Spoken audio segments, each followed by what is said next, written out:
Morning and welcome to the Friday Roundup. It's been a very strong week here at Kettley Towers. And what have we learnt this week? I think that the biggest challenge for business owners is twofold: clarity and the ability to close deals.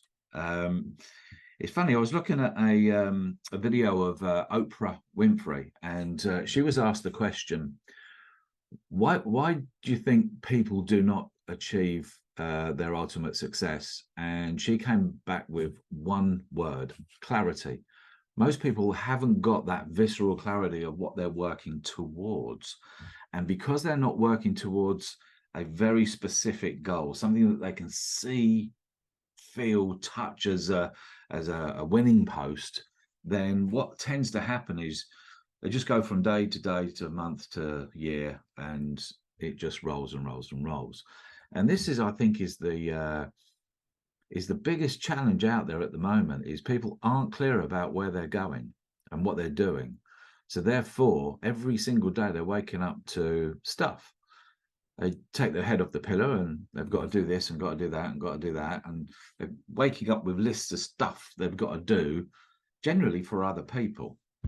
Now, don't get me wrong, I go through this, and I've had quite a lot over the last 6 months where I wake up and I've got a ton of stuff that other people want me to do to help them to succeed. And I got to thinking about this. Hang on a second. They keep asking me to do stuff because they don't know how to do it or don't want to do it.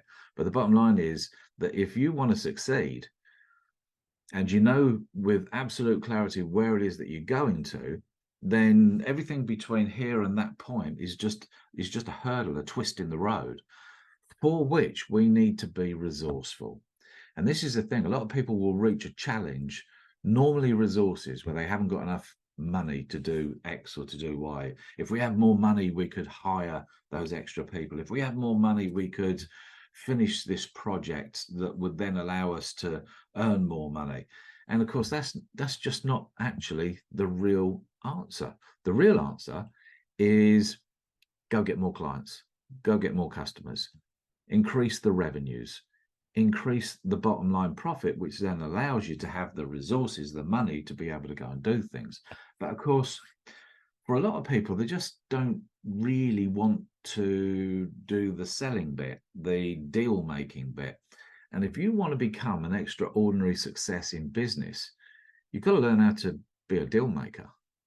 As many other things on that jigsaw of stuff you've got to do in order to be a super success. One of them is to become a really good communicator, in a way that you can communicate what it is that you're offering in such a compelling way, people just buy.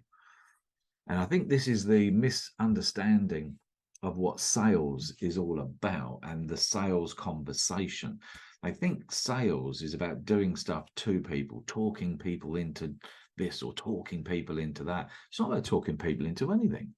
It's about asking quality questions to find out what the customer or potential client really, really wants, that we are able to give them. Yeah.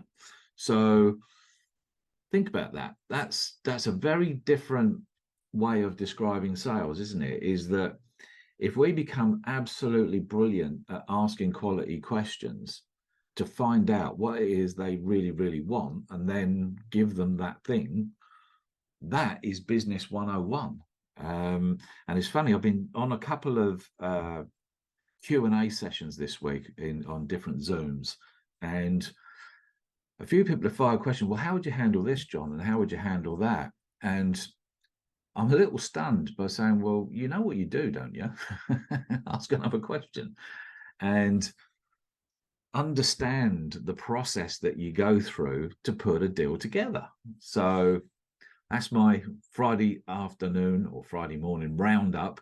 Become a brilliant deal maker. After you've got comfortable with who that character is in the mirror and what they really, really want. So let me leave you with two questions. Question number one: what do you really, really want to achieve in your life, in your business life? Two, when do you want to achieve that by?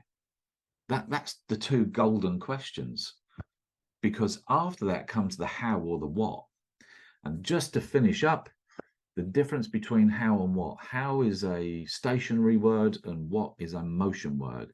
So when I ask people, well, look, how are you going to become the success you want to be? The default answer is generally, whereas if you say, okay, so what have you got to do to become the success that you want to be? That triggers them to become creative. So that's it, my friends. The Friday afternoon roundup. Talk to you soon.